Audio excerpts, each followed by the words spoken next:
As Taylor Swift sat in her dressing room at the arena, preparing for her sold-out concert that evening, a soft melody played in the background. She hummed a few lines from one of her songs, adjusting her guitar strap. Her manager entered, holding a tablet. "Taylor, you've got to see this," he said, handing over the device. On the screen was a local news article with the headline, "Bullying Epidemic at Local High School Leaves Students Struggling." The article outlined a troubling rise in bullying incidents at the nearby Lincoln High School. Students had reported feeling unsafe, with some sharing heartbreaking stories of exclusion and harassment. Taylor's expression shifted from calm focus to concern as she read. "This is terrible," Taylor said, setting the tablet down. She leaned back in her chair, thoughtful. "I remember feeling like that when I was younger. I know how much words can hurt." Her assistant chimed in. "Some of the students wrote about it on social media, too. They're huge fans and were hoping you might say something." Taylor looked out the window at the crowd gathering outside the venue. "I have to do more than just say something," she decided. "Get in touch with the school. I want to talk to the students." Lincoln High was a typical suburban high school with bustling hallways and colorful lockers. Beneath the surface, however, tension lingered. Students shuffled nervously past groups clustered together in whispers. A poster promoting Kindness Week had been defaced with graffiti, emblematic of the ongoing problem. In the principal's office, Mr. Anders sat across from a concerned mother. "My son hasn't wanted to come to school for weeks," she said, her voice trembling. "He says every day is worse than the last." Mr. Anders sighed. "We've implemented anti-bullying policies, but it feels like we're not making enough of a difference." Meanwhile, in the music room, 16-year-old Ella sat alone at the piano, her fingers hesitantly pressing a few keys. A shy and talented songwriter, Ella had been a frequent target of teasing for her weird love of classical music and songwriting. She glanced at her notebook, filled with half-finished lyrics, but sighed and closed it. The next day, the school buzzed with an unusual energy. Rumors spread like wildfire. "Taylor Swift is coming here." Students gathered in clusters, whispering and speculating. In the auditorium, a stage had been hastily set up, and teachers worked to maintain order. The room filled quickly, students craning their necks to catch a glimpse of the pop superstar. When Taylor finally walked on stage, the room erupted into cheers, clapping, and gasps. She was dressed casually, her warm smile instantly putting the crowd at ease. Taylor began her speech, her voice steady and genuine. "Hi, everyone. First, let me say how excited I am to be here with you today. I've heard so many amazing things about your school, but I've also heard about some of the challenges you're facing." The room quieted as her tone turned serious. "When I was younger, I was teased a lot for being different. I felt like I didn't belong. But I found something that helped me through it, writing songs. Music became my way of processing what I felt and expressing who I was." She paused, scanning the audience. "I want to talk about how you can turn your pain into something powerful, something that connects people and makes them feel seen." After her speech, Taylor invited a few students to share their experiences with bullying. Ella hesitantly raised her hand, encouraged by the singer's open demeanor. Taking a deep breath, she walked up to the stage. "I've always loved music," Ella began, her voice shaky. "But some people think it's lame. They call me names and make fun of my songs." Taylor listened intently, nodding. "You're braver than you think," she said, handing Ella the mic. "Would you share a song with us?" With encouragement from the crowd, Ella played a short piece on her guitar. The room fell silent, the melody resonating with the emotions many in the audience felt but couldn't express. When she finished, Taylor stepped forward. "That was beautiful, Ella.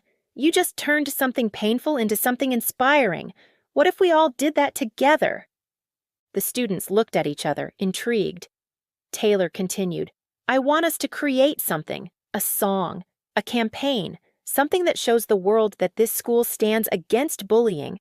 Who's with me?" Taylor's speech and Ella's performance set the foundation for the students' anti-bullying campaign. The next scenes would focus on their collaborative effort to create the campaign, the challenges they faced, and how Taylor guided them through it. The next day, a group of students gathered in the school's music room, buzzing with excitement but also uncertainty. Taylor sat on a stool at the front of the room, strumming her guitar lightly as the students took their seats. Ella was there, sitting quietly in the corner, clutching her notebook. "All right, everyone," Taylor began, her voice warm and encouraging. "Yesterday, we talked about turning pain into power. Today, we're going to figure out how to do that. Let's start with this. If you could send one message to the world about bullying, what would it be?" The room fell silent as the students exchanged glances. Finally, a boy named Marcus raised his hand. "That it doesn't just hurt the person being bullied," he said. "It affects everyone, even the people watching."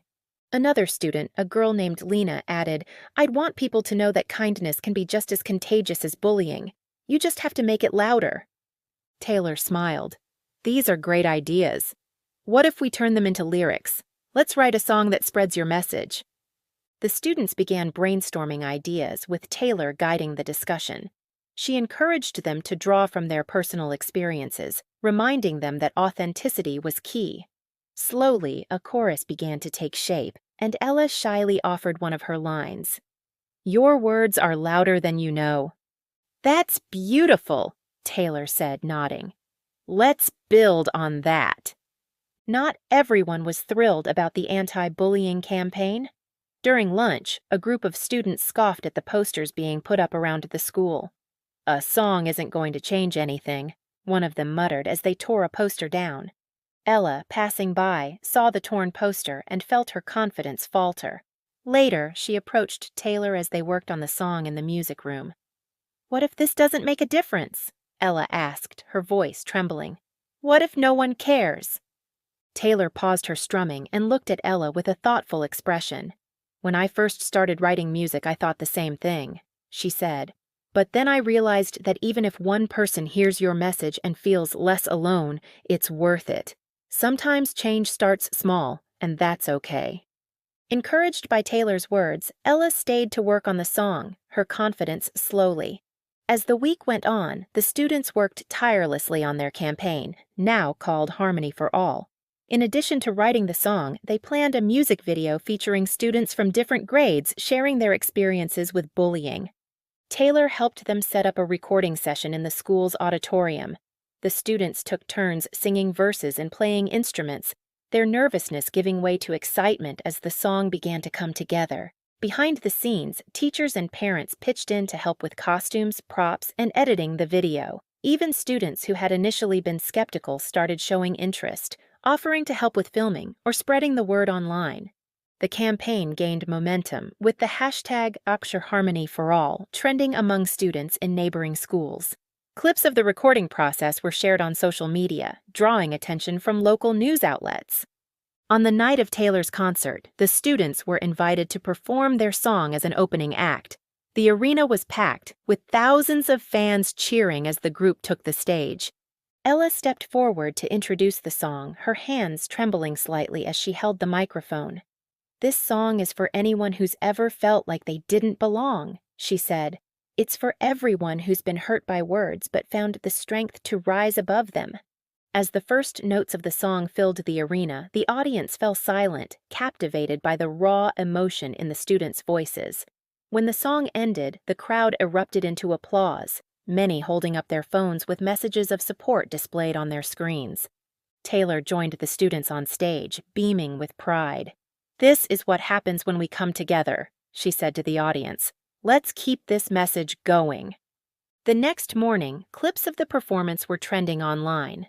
Fans and influencers shared the video, praising the students for their courage and creativity.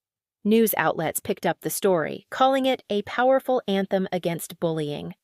Messages began pouring in from people around the world who had been touched by the campaign. "This gave me the courage to speak up," one comment read. Another said, "I wish we had something like this at my school." The students at Lincoln High were overwhelmed by the response, but also inspired to keep going. They began collaborating with other schools to expand the campaign, organizing workshops and performances to spread their message. Back at Lincoln High, the atmosphere had begun to change.